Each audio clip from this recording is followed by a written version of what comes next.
Welcome to Toy Business Unboxed, your gateway to the secrets of the toy industry. Here, Jason Shea, a toy entrepreneur and expert in the field.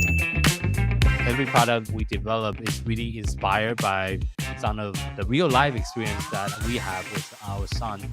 60% of all toys last year were sold on Amazon, which is incredible. Be passionate about it because it's a road, it's a journey. Like when you have an idea that you think is like gonna somewhat like change the world, make things better, I'd say go for it. We'll guide you through the enchanting world of toy design, marketing, and manufacturing. Now let the unboxing begin. Welcome back to another episode of Toy Business Unboxed. Today's guest, Chrys, is a creative force behind some of the most unusual and heartfelt RPG in the indie board game scene. From trash-loving Raccoon to store and sorcery romance, Chrys games really mix chaos, identity, and wonder. And we'll explore what happened when you have to scrap a campaign and start over, and why Facebook ad rarely deliver for TTRPGs, and how to really grow a real audience in the niche market. So thank you so much for being on our podcast today, Chrys. Thanks. Really happy to be here. So first of all, can you kind of share with our audience your journey so far? What led you to get into the industry and start creating games and like getting out there? I think my brain has always thought in game design terms of the systems, the loops, the behaviors that we get into. And my older brother, Mike, was a game designer and a professor of game design. He showed me that you could actually do it for a living. He was mostly into video games, but like he also had one foot in the role-playing game world. I see. And that was a big inspiration. I see. And what year did you started this journey? 2020. 2020. Okay. Yeah, that's when I decided to that I needed to actually make a game for the public, and so it hasn't been very long in the grand scope of things. But I was working on stuff, but that's when I got the idea for Raccoon Sky Pirates and started working on that. I see. Well, since you mentioned one of the game, can you kind of first explain what is a Raccoon Sky Pirate? How do you play it? What is it about? So it's a story game, like a role-playing game, but it has board game elements that keep things on track because there's no game master. So everybody plays a raccoon, and you live in the junkyard where you make a flying ship out of trash from a bunch of pick lists. You fly it across town, across this map, to a suburban house, get in, steal everything you can before the lights come on, and then try to make it back home without your ship exploding. And things keep going wrong because you're raccoons. I see. Mechanically, the way it works is like there's 4 set scenes, getting to the house, getting in, stealing stuff from the house, and getting home. And for all those scenes, you don't know what you're going to do until you do it. You roll to see what you're going to do. And then that gives you a prompt. Yeah, that gives you a prompt, and then you narrate your scene based on what went wrong or went right in your prompt. I see. How do you win? So people have had a lot of. Oh well, you win if you make it back home in one piece. Sometimes the ship blows up. Sometimes it doesn't. I see. And how long does it typically take to play? Like how many minutes? Like about 3 hours. Oh, well, that long. Okay, take quite a while. Yeah. Okay. How many players? Yeah, I mean, it could be 2 hours. It could be 3 hours. But so it's like short for a role-playing game, long for a board game. Okay. And usually, how many players will you recommend? It can have up to 6 players. Oh, 6 players. Okay. I see. And like besides, I think that was your first game, right? But you have developed other games over the years as well. How many different games you have developed so far? Well, I did a supplement, like an adventure for Dungeon Crawl Classics as a third-party designer. I did a hack book for Pelgrane Press. Okay. Again, as a third-party designer, that took a game of theirs, Ashen Stars, and put my own spin on it, but it was still a supplementary material. Raccoon Sky Pirates is the first standalone game that I've published. Oh, really? Okay. Yeah. I mean, I have a lot of stuff like in the, basically games that I've walked away from that I have not been able to finish. but I finished Raccoon Sky Pirate. You know, like I had a board game about Jupiter, I but see. like I know. I made Raccoon Sky Pirates for Zine Quest 3 in 2021, Hmm. and that was my first published like standalone game. And now I'm about to publish my second one. So I really Mm, haven't been doing it for very long, and I in the see. scheme of things. I see. And I also want to transition to talk about your experience with crowdfunding because you also tried a few times. Can you kind of share Yeah. your experience? And I think in the pre-show you talk about you have to actually cancel and relaunch one of the campaign as Yes. well. Can you kind of Yes. share like what you learned from that so our audience can learn from some of the lessons? Yeah. So for Raccoon Sky Pirates, it was a Zine Quest game. The barrier to entry was very low. I think it was like a Hmm. 2-week Kickstarter, and it went well. It was a very uncomplicated. I mean, it was complicated putting together all the materials, Yeah. and I didn't account for shipping because I'd accounted for shipping flat, not for Yeah. shipping a box. Oh, Um, so that was an expensive lesson. Um, and but on the whole, it was pretty straightforward. okay. Uh, and I just didn't feel like I had a lot of expectations, so Hmm. everything was an experiment, but it felt like I couldn't lose. Hmm. Um, and and then for this next game, the sword and sorcery game that you were referring to in the intro, um, yeah, I launched the first Kickstarter in April, Okay. and it was not going to make. It was just Oh, not going to hit okay. its numbers, and I Yeah. was fortunately able to benefit from the advice of a more experienced games publisher, Yeah. uh, who said, don't let it go to the bitter end. Hmm. Cancel it and retool. So I I did, okay. and I had, oh, and the thing was, I set the funding level way too high. I set it at Ah, like okay. $47,000, I think. Oh, that's really Uh, high. yeah, That's really really high, high. much higher than. Yeah. Well, I thought I was going to have to Mhm. print it in the. This was before the tariffs. Well, no, I guess it was after the tariffs had started. But I thought I was going to print it in the U.S. Yeah. mainly for shorter production time, Okay. and I thought I was going to print way more copies than I really needed to, and way Oh, more of okay. everything, way more dice, pins, art. I see. So I just had a ridiculously inflated number, and so I brought Oh. that again to my mentor, and she was like, "No, no, no, no." But fortunately, Mhm. running a Kickstarter that doesn't make gives you very precise numbers of how many you actually need to, how many books you actually need to print, how many Oh, dice how you so? actually need to get in. Well, because you just take all the people who did back, you Yeah. know, and you're like, okay, I need to make enough copies for them, Mm. and then 100% more than that Yeah. to sell after the Kickstarter. But Mhm. uh, Okay. but I was just like, okay, yeah, no, all I will do is count on the backers that I already got, Mhm. and I took 4 weeks and came back with a much more humble funding goal, Mhm. much more humble uh, manufacturing partner. Well, Mhm. for me, more humble. A Yeah. more realistic setup with the manufacturing partners, um, that were not Hmm. gold plated, but still very good. Okay. Um, I mean, actually, no, I went with the best printer in China I could find, but Mhm. I didn't say, oh, it has to be in the U.S. Oh, I Uh, see. I see. and so I was like, okay, I will make enough for the people who I already know who were interested, and I Yeah. just tried to keep their interest until I launched the new one. And it Okay. was I'm sure it was confusing for people because now there are two projects on Kickstarter called Defy the Gods. That's the name of the Oh, game. 2? Okay. Okay. Well, Okay. one is Defy the Gods, and of course it Yeah. has to be a unique name. So the next one is Defy the Gods RPG.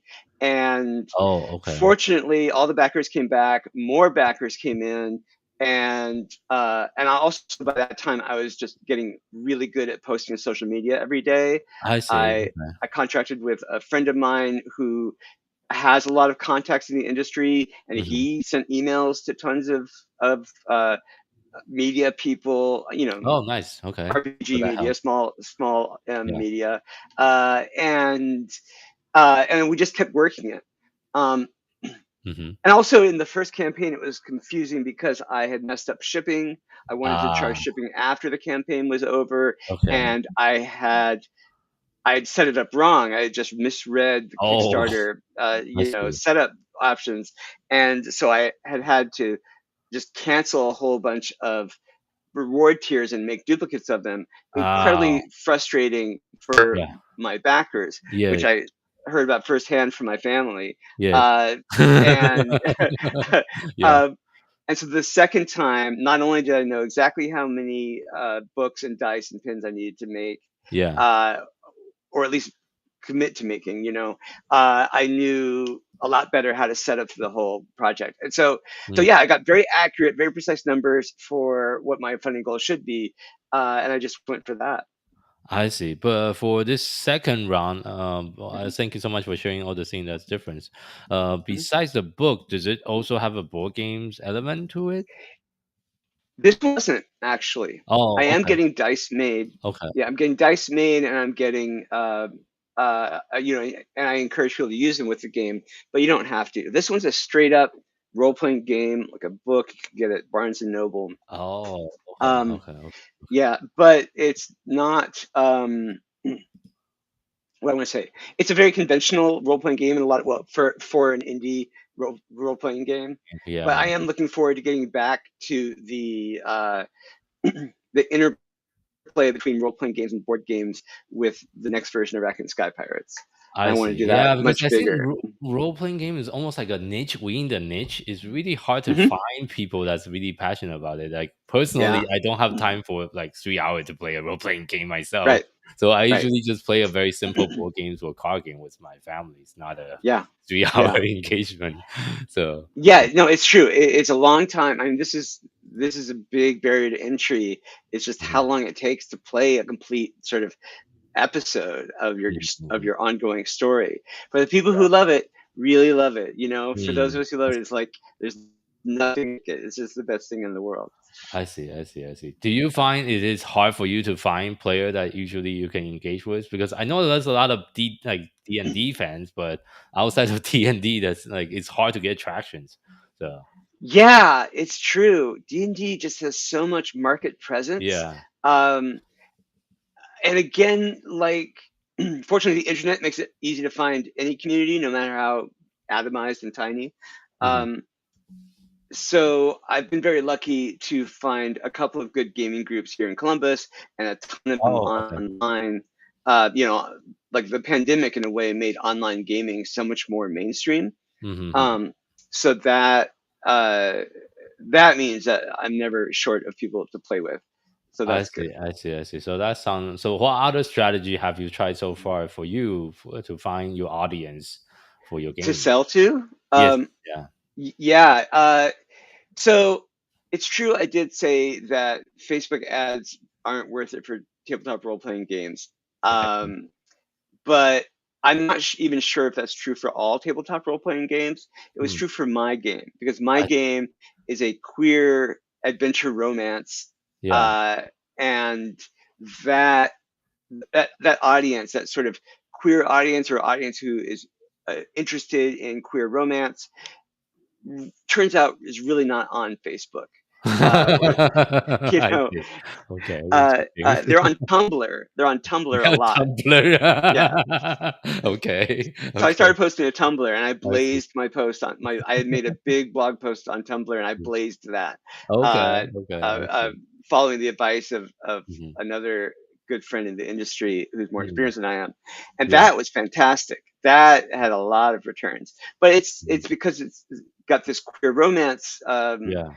dimension to it that the folks who are into sword and sorcery on Facebook are really into sort of old school gritty Conan sword and sorcery, and not this kind of Oh. Okay. reinvention that I'm doing I and see. several writers are doing. I So see. I see. I see. yeah, yeah. But also I have to say Facebook ads are incredibly expensive. Uh, It is the tricky. Instagram side of it, It is it was tricky to good. get it to work. Yeah. Yeah. Yeah. Yeah, yeah, and because they just run, Mhm. suddenly you're spending hundreds of dollars, Mhm. um, and I signed on with a sort of marketing-ish company to Mhm. I signed on with Launch Boom, Oh and yes, they're yes, really they are our partners. Yes, yeah, they yeah, do really yeah, good work. Yes. they're fantastic. They're Mhm. not so good for my book. Oh yeah, Like okay, uh, okay. partly I think I'm not even sure that RPGs are good for them unless it's a boxed RPG that comes with a lot of stuff and has a higher Yeah. price point. But the price Mm. point of a just a book by itself, I'm not sure Oh. is that good Mm. for Launch Boom's the sort of turnkey solution they give you, Yeah, or good for Meta Facebook ads. I see. I did get some traction on Instagram, but not Mhm. enough to justify the spend. Mm. So, it's live and learn, and everybody's experience is individual. Mhm. Um, uh, and I think maybe Launchpool would work well for the next version of Raccoon Sky Pirates, because that will be in a box and that will have a Oh, lot true, of, true, true. It also depends on the yeah, games too. yeah, it'll have a lot of components, a higher price point, Mhm. and and it doesn't have a queer romance angle, right? Like it's a Mm. much more mainstream More pitch. mainstream. Yeah, yeah, yeah, Yeah, yeah, yeah, yeah, yeah. yeah, That might be better. So people yeah, can kind of get it easier. So yeah, yeah. yeah. It just instantly appeals to people as soon as they hear the name, and that Mhm. that swath of people that it appeals to is so much bigger. So it's like it's been a real learning experience. Like I loved making Raccoon Sky Pirates. I loved connecting with people over it, and then I had to make this much more niche game Mhm. because I didn't want to just be the Raccoon Sky Pirates person, Like Mhm. I'm queer, I'm trans. I needed to have something that expressed that I identity see. at least At once, least one. you know? Yeah, that's Like important. Mark Diaz Truman is uh I think runs Magpie Games, which did the Avatar, The Last Airbender Oh, RPG, okay. and Urban Shadows, a bunch of games. And he was like, he made this one game called Cartel Mhm. that is a Powered by the Apocalypse, which is like my game, a story game about being part of a drug business in Mexico. Okay. And Yeah. it's from the color palette to everything else. It has a very Mexico feel, Yeah. but it's also very niche. Yeah. It's a game about brutal people in ugly situations, Mm. and he just needed to make it.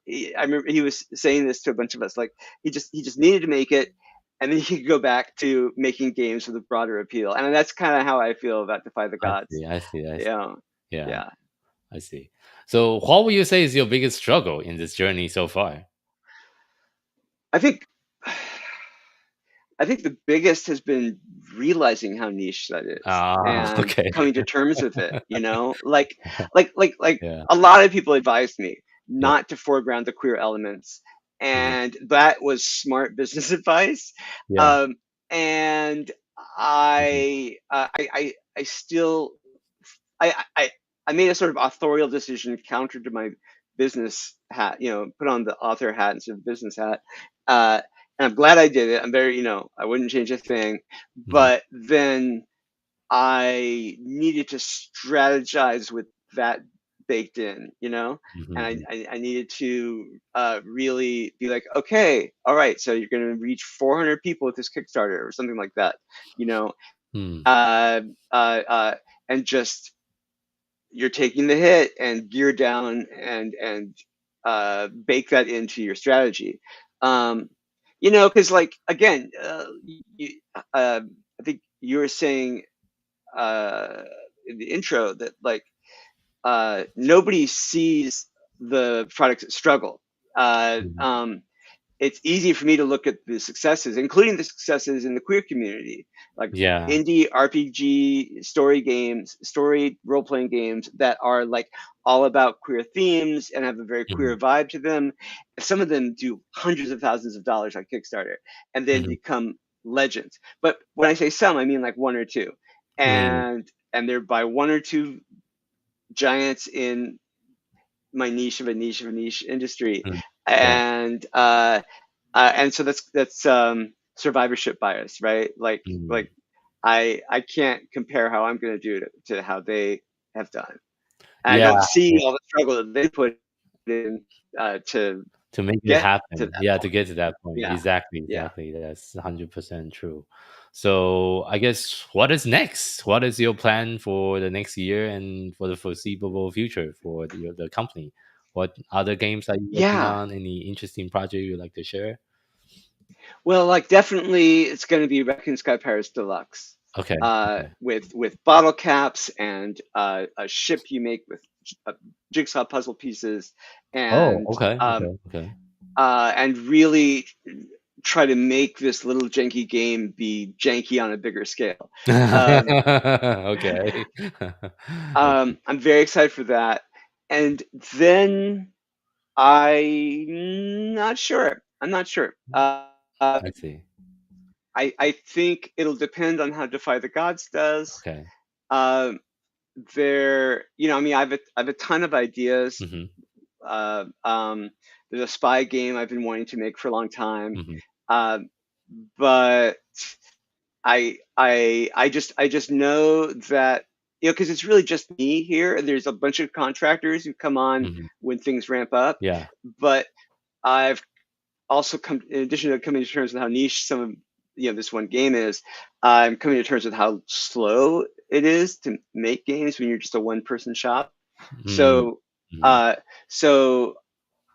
I know that I'm going to work on Raccoon Sky Pirates Deluxe, and that's going to take months, and then it'll take months to sell it. And I'm really looking forward to that, but it'll change my market position a lot, and I'll know a lot more about what would be a good game to make next after Defy the Gods hits the market, and after I start to get a sense for the support for the new Raccoon Sky Pirates. I see. Well, wish you the best with the upcoming launch. Hopefully this deluxe version will go extremely well for you as well. Thank you. And looking back, if you have to share just one piece of advice with someone that's getting started in the toys and game industry, what would that be? I think it would be to connect with the players as empathically as possible. Okay.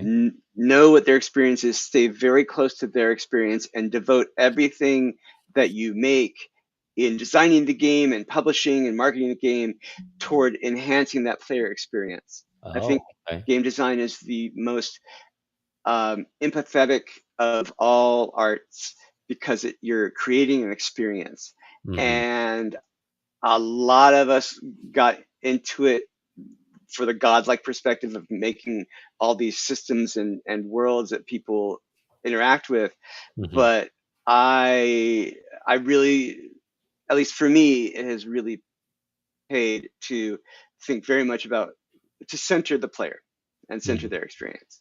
I see. That's a very good piece of advice. So yeah, and thank you so much again for your time and your sharing your stories so far in the industry. So Jason, thank you so much. This is really a real pleasure. Yeah, and thank you for our audience for tuning in to this episode of Toy Business Unboxed podcast. We hope you have enjoyed today's conversation and find it insightful and inspiring.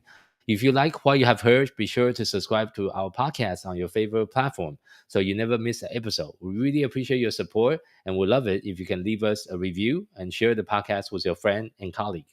For more resource tips and the latest update within the toys and game industry, visit our website at toy-launch.com. Join the conversation and connect with us on social media using hashtag Toy Business Unboxed. We'd love to hear your feedback and suggestions for future episode. Until next time, keep innovating, keep creating, keep bringing joy to toys. This is Jason Shea signing off on the Toy Business Unboxed podcast. We'll see you in the next episode. Thank you so much.